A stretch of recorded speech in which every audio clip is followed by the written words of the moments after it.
If you only had 8 minutes to say what you had to say about your faith, what would you say? Would you talk about rules, about church, about what you believe happens after you die? Or would you tell a story? We chose to tell a story, not through a sermon, but through a game. We have been working on this game to be a discussion-based mystery game that is multiplayer, cannot be played with less than 2 people, where people are trying to uncover the truth of somebody's conviction, their criminal conviction. It was a friend of some of the players and somebody that the people knew for other players, but the associations with the prosecuted character, whose name is Miriam Locke, are a bit different for each character, and depending on their connection and the things that they find out throughout the game, they're going to form different opinions on whether or not she's guilty or whether or not she should be prosecuted for this crime that she supposedly committed. So it's a lot of traveling and it's a lot of mystery solving. We first had to meet up.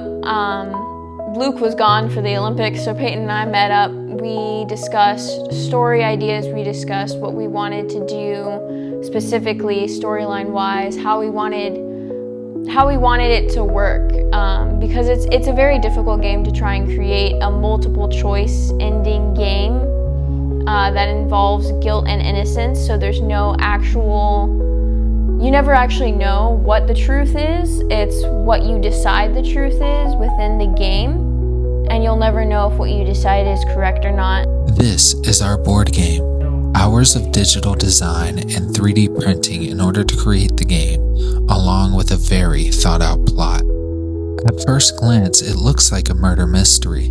There are clues, suspects, and hidden motives, but the deeper you go, the more it becomes something else. And at the center of the story is Miriam Locke. She's been accused of terrorism against the government. The evidence doesn't look good, and the pressure is high. As players, your job is not to prove your own innocence, it's to prove hers.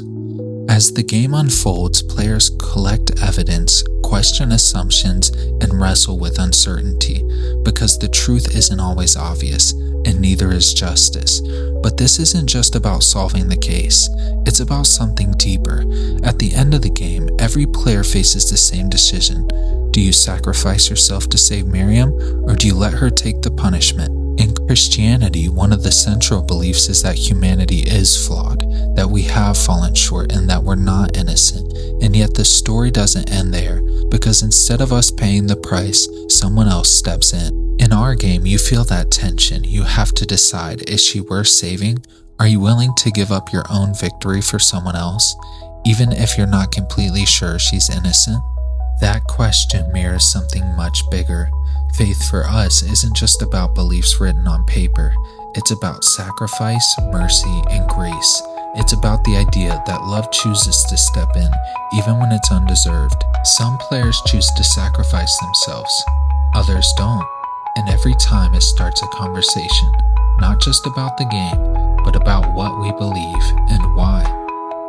So, if you only had 8 minutes to explain your faith, maybe you wouldn't try to explain everything. Maybe you'd just ask one question. If it came down to it, would you take someone else's place?